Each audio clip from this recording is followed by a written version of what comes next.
بسم اللہ الرحمن الرحیم۔ السلام علیکم۔ میرا نام ماریہ ہے۔ میں 3 بھائیوں کی اکلوتی بہن ہوں۔ ایک بھائی مجھ سے بڑا ہے اور 2 بھائی مجھ سے چھوٹے ہیں۔ جب سے ہوش سنبھالا، گھر میں غربت اور ماں باپ کی لڑائی دیکھی۔ اس لڑائی کی وجہ سے میرا بڑا بھائی ماموں کے پاس بھیج دیا گیا۔ لڑائی کی سب سے بڑی وجہ ابو کی بد زبانی اور کوئی کام نہ کرنا تھا۔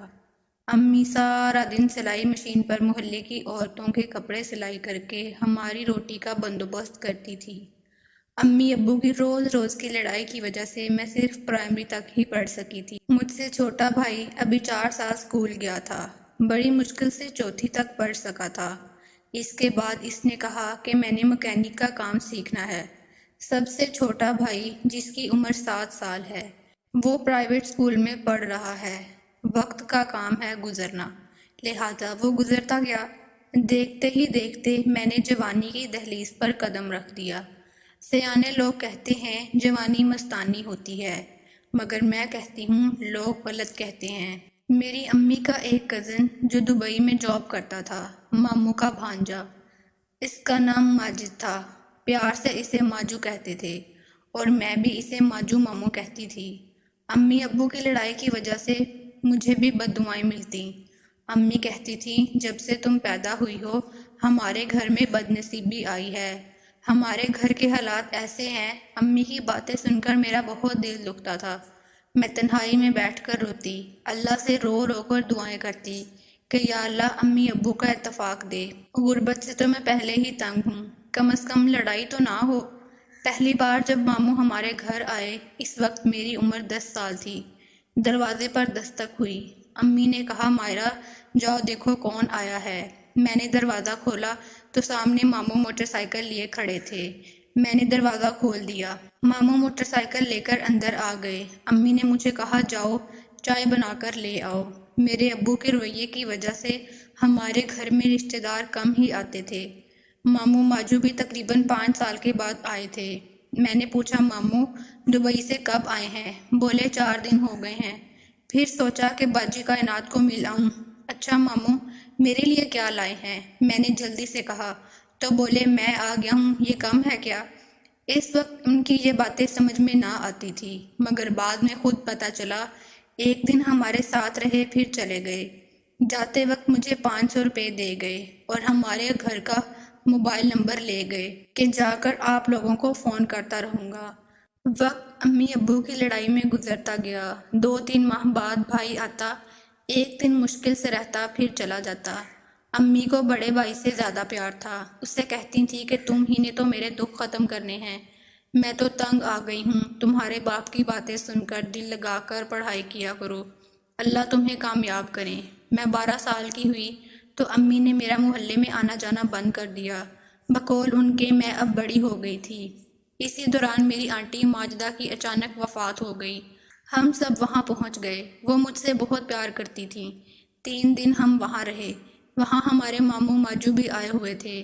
3 دن میں وہ زیادہ تر ہمارے ساتھ رہے۔ حالانکہ یہ وفات کا موقع تھا، ان کو باہر مردوں میں بیٹھنا چاہیے تھا، مگر وہ ہر وقت میرے آگے پیچھے ہی رہتے۔ باتوں باتوں میں ماموں نے میرے ہاتھ چوم لیے، کہا تمہارے ہاتھ بڑے خوبصورت ہیں۔ مجھے ان چیزوں کا علم نہیں تھا، مگر ہم لوگ واپس آنے کے لیے تیار ہو رہے تھے۔ ماموں ماجو کمرے میں آ گئے اور کہا میں کل آپ لوگوں کے گھر آؤں گا، آپ لوگوں سے ملنے کا دل چاہتا ہے۔ امی نے کہا آج ہی آ جاؤ، تمہارا اپنا گھر ہے، تم غیروں کی باتیں کیوں کرتے ہو؟ ماموں ماجو بولے نہیں، میں کل آپ کے علاقے میں کسی کام کے لیے آ رہا ہوں، جب بھی آپ کے گھر بھی چکر لگا لوں گا۔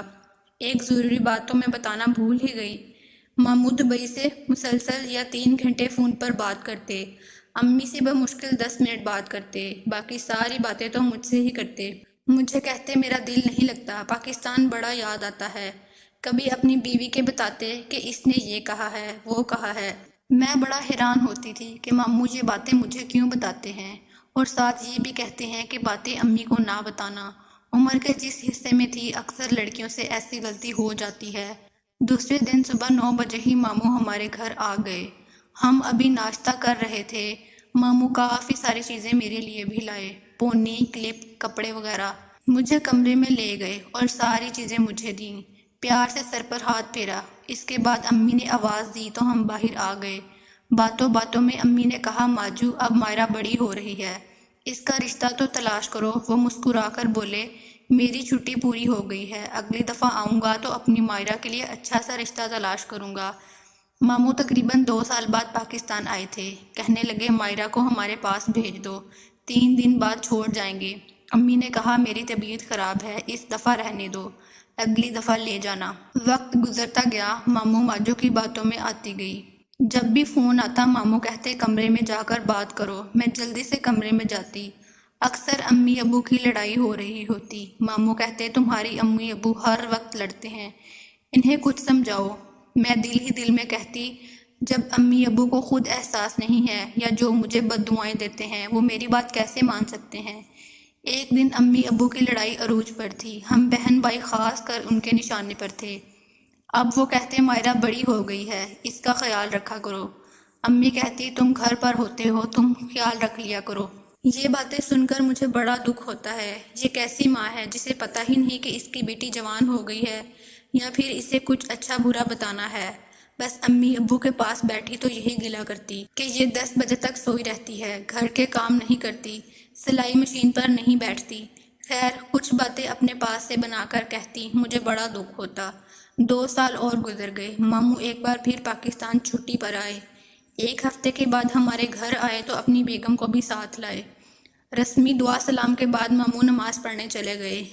ان دونوں کے رویے سے لگتا تھا کہ ان کی آپس میں نہیں بنتی۔ ماموں مجھے جو کچھ اپنی بیوی کے بارے میں بتاتے میں سچ مان لیتی تھی۔ بہرحال مجھے دل سے ان کی بیگم اچھی لگتی تھی۔ ایک دن ہمارے پاس رہے، دوسرے دن صبح کا ناشتہ کر کے چلے گئے۔ جاتے جاتے مجھے کہا تیار رہنا، ہم آپ کو لینے آئیں گے۔ امی نے بھی مجھے ان کے گھر جانے کی اجازت دے دی۔ 14 سال کی عمر کو پہنچی تو ہر کسی کا دھیان میری طرف ہو گیا۔ محلے میں دھوم مچ گئی کہ ان کی بیٹی تو ماشاءاللہ بہت خوبصورت ہے۔ محلے کی جو بھی عورت آتی مجھے دیکھ کر حیران رہ جاتی۔ پتلی کمر، باریک ہونٹ، ناگن سی زلفیں۔ محلے کی لڑکیاں کہتی تمہیں تو کسی امیر کے گھر پیدا ہونا چاہیے تھا۔ گورا چٹا رنگ اور باریک نین نکوش۔ موبائل کی گھنٹی مسلسل بج رہی تھی۔ امی سلائی مشین پر بیٹھ کر کام کر رہی تھی، میں کمرے میں بیٹھ کر ٹی وی دیکھ رہی تھی۔ امی نے آواز دی، مائرہ دیکھو۔ میں کمرے میں بیٹھ کر ٹی وی دیکھ رہی تھی۔ امی نے آواز دی، مائرہ دیکھو تو فون کس کا ہے؟ میں نے کہا جی امی، اور پھر موبائل کی طرف بڑھ گئی۔ دیکھا تو ماجو ماموں کا نمبر سامنے تھا۔ امی کے پاس موبائل لے کر گئی۔ امی نے کال ریسیو کی اور کچھ باتیں کہیں کہ مجھے آواز دے کر آ کر بات کر لو۔ رسمی سلام دعا کے بعد ماموں نے کہا کہ ہم آج آ رہے ہیں، تم ابھی تیار ہو جاؤ، تم نے 3 دن ہمارے پاس رہنا ہے۔ میں نے کہا ٹھیک ہے۔ ماموں نے ہنستے ہوئے کال کاٹ دی۔ میں نے الماری سے ریڈ کلر کا ریشمی سوٹ نکالا، واش روم سے نہا کر نکلی تو آسمان پر ہلکے ہلکے بادل تھے۔ ابھی میں تیار ہو رہی تھی کہ دروازے پر ہارن کی آواز آئی۔ امی نے کہا جاؤ دروازہ کھولو۔ میں دوڑ کر گئی، دروازہ کھولا تو ماموں ماجو اور ان کی بیگم سامنے کھڑے تھے۔ ماموں نے آتے ہی کہا مائرہ جلدی سے تیار ہو جاؤ، موسم پہلے ہی خراب ہے، ایسا نہ ہو کہ راستے میں بارش ہو جائے۔ میں نے کہا ٹھیک ہے، پھر جلدی جلدی سے تیار ہوئی، ہلکا سا میک اپ کیا، امی کو گلے لگا کر ملی، ابو کو ملی۔ چھوٹا بھائی گھر میں نہیں تھے، ان سے نہ مل سکی۔ ماموں نے کہا کہ 3 دن بعد واپس چھوڑ جاؤں گا۔ امی نے بھی کچھ نہ کہا۔ پھر ہم لوگ موٹر سائیکل پر بیٹھ کر ماموں کے گھر کی جانب روانہ ہو گئے۔ راستے میں موٹر سائیکل ایک جگہ پر لگائی، ماموں ماجو نے ہمیں فروٹ چاٹ لے کر دی، ہم نے خوب مزے لے کر کھائی۔ شام 4 بجے ہم لوگ گھر پہنچ گئے۔ یہاں پہنچ کر مجھے گھر کی یاد آئی۔ ماموں کہنے لگے پریشان نہ ہو، ہم جلد ہی تمہیں گھر چھوڑ کر آئیں گے۔ رات کا کھانا ہم سب نے اکٹھے کھایا، میں نے بھی نہ چاہتے ہوئے 2-3 نوالے کھائے۔ کھانا کھانے کے دوران ماموں نے کہا کہ آج میں نے کہیں کام سے جانا ہے، اس لیے رات کو شاید میں گھر واپس نہ آ سکوں، تم اپنی مومانی کے کمرے میں ہی سو جانا۔ میں نے کہا ٹھیک ہے ماموں، جیسا آپ کہیں گے۔ تھوڑی دیر ٹی وی دیکھنے کے بعد میں ماموں کے کمرے میں چلے گئی۔ ممامی بھی سونے کی تیاری کر رہی تھی، گھر میں اور کوئی نہیں تھا، ہم دونوں سو گئے۔ اس رات کیا ہوا، میں کیسے کیسے لٹی، میں کچھ بھی نہیں بتانا چاہتی۔ 3 دن بعد ماموں نے کہا تیار ہو جاؤ، تمہیں گھر چھوڑ آؤں۔ میری سمجھ میں نہ آتا تھا کہ ماں باپ کو کیسے منہ لگاؤں گی، سارے راستے کوئی بات نہ ہوئی۔ دروازہ امی نے کھولا، میں دوڑ کر ان سے لپٹ گئی، جی بھر کر روئی، اتنا روئی کہ امی نے کہا مائرہ اب گھر آ گئی ہو تو رو کیوں رہی ہو؟ میں امی کو کیسے سمجھاتی، تمہاری بیٹی گھر تو آ گئی ہے پر تمہارے بھائی نے وحشی درندہ بن کر ان کی بیٹی کی عزت گنوا دی، پیروں تلے رون دیا ہے، تمہارے کزن نے تمہاری بیٹی کا وہ حشر کیا ہے۔ واپس آتے ہوئے ماموں نے مجھے پہلے ہی بتا دیا تھا کہ اگر تم نے اپنے امی یا ابو کو کچھ بتایا تو تمہارے گھر والوں کو ایسا نقصان پہنچاؤں گا کہ تم ساری عمر یاد رکھو گی۔ ماموں مجھے چھوڑ کر فوراً واپس چلے گئے۔ میں نے دل میں کہا امی تمہاری بد دعائیں قبول ہو گئی ہیں، لیکن دل کی بات زبان پر نہ لا سکی۔ بس یہی کہا ماموں کے گھر وقت بہت اچھا گزرا۔ اس کے بعد ماموں ماجو جب بھی فون کرتے مجھ سے بات ہی نہ کرتے۔ وقت گزرتا گیا، تقریباً 2 سال کا عرصہ یوں ہی بیت گیا۔ اتوار کا دن تھا، موبائل پر کال آئی۔ امی نے کال سنی تو کال کرنے والا ان کا چھوٹا کزن یعنی ماجو کا چھوٹا بھائی تھا۔ اس نے بتایا کہ ماجو ماموں کو پاکستان آئے ہوئے تقریباً 2 ماہ ہو گئے ہیں۔ آج وہ کیری ڈبہ میں واپس جا رہے تھے کہ موٹر سائیکل پر اچانک ہی آگ کا ٹائر پھٹا اور گاڑی کو آگ لگ گئی۔ ماجد کے جسم کو ایسی آگ لگی کہ موقع پر جاں بحق ہو گیا۔ باجی آپ کو اطلاع دے رہا ہوں، 3 بجے اس کا جنازہ ہے، آ جائیے گا۔ میں نے امی سے پوچھا کس کا فون تھا؟ امی بولی ماجد کی گاڑی کو آگ لگ گئی ہے، وہ زندہ جل گیا ہے۔ فوراً ہی میری آنکھوں سے آنسو جاری ہو گئے۔ میں دوڑ کر کمرے میں آ گئی، اللہ کے کلام کو سینے سے لگایا اور کہا یا اللہ تیرا لاکھ لاکھ شکر ہے، تو نے دنیا میں ہی مجھے انصاف دے دیا۔ امی نے پوچھا تمہیں ماموں کی وفات کا کوئی دکھ نہیں ہوا؟ میں نے کہا امی جان دکھ تو بہت ہوا ہے، لیکن کیا ہے، ہم نے بھی تو اس دنیا سے رخصت ہی ہونا ہے۔ خیر ہم نے ماموں کی لاش دیکھی تو اللہ یاد آیا، 6 فٹ کا جوان جل کر راکھ ہو چکا تھا۔ وہاں کے لوگوں نے بتایا آخری وقت میں چیخ چیخ کر معافیاں مانگ رہا تھا۔